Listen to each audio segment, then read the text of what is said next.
Knockout পর্বের প্রথম অঘটন জার্মানদের বিদায়। নয়্যার আর কি করতে পারতেন এই ম্যাচে? সালাম আলাইকুম, আশা করি যে যেখানে আছেন সুস্থ আছেন।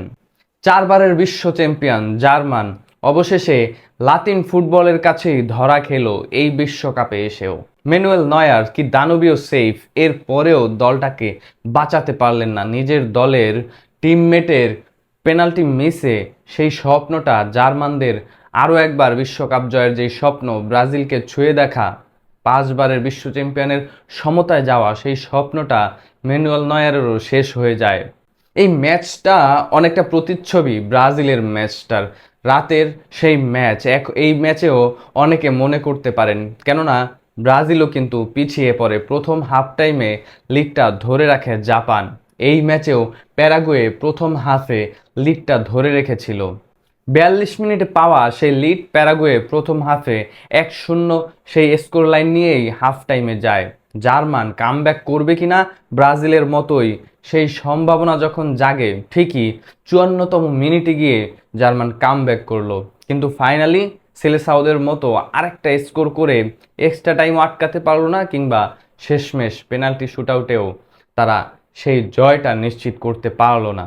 সেলেসাওরা আরও একটা বিশ্বকাপ সর্বোচ্চ ট্রফিদারির যে রেকর্ড, সেটা অনায়াসেই ধরে রাখতে পারলো, কেননা তাদের সমসাময়িক, তাদের সবচেয়ে কাছাকাছি যেই দলটা সেই রেকর্ড ভাঙার মতো, 4বারের বিশ্ব চ্যাম্পিয়ন যেহেতু ইতালি এই বিশ্বকাপে নেই, সেই জার্মান এখন বিদায় নিয়ে গেল। তবে ম্যানুয়েল নয়্যার কেন এই বয়সেও তাকে এই দলটাতে প্রয়োজন ছিল, সেটা ওই পেনাল্টি সেভটাই।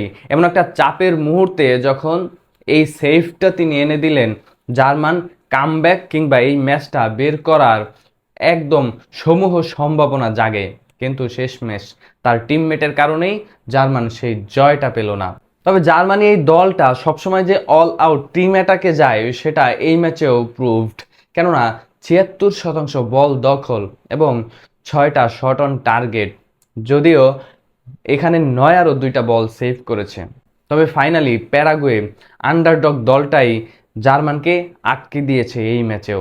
আমরা অনেকেই ভাবি এবং আলোচনায়ও রাখি সবসময়, ইউরোপিয়ান ফুটবলের যখন জয় জয়কার, আধুনিক ছোঁয়া যখন ইউরোপের ফুটবলে, তখন লাতিন ফুটবল পিছিয়ে পড়লো কিনা, আদৌ কতটা পিছিয়ে পড়েছে।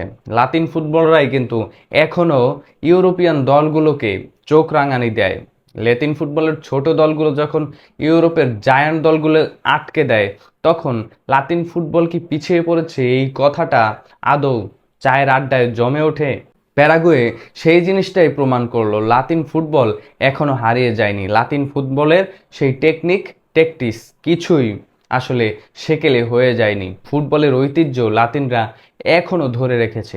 জার্মানদের এই পরাজয় সেই জিনিসটা আরো বেশি স্পষ্ট করে।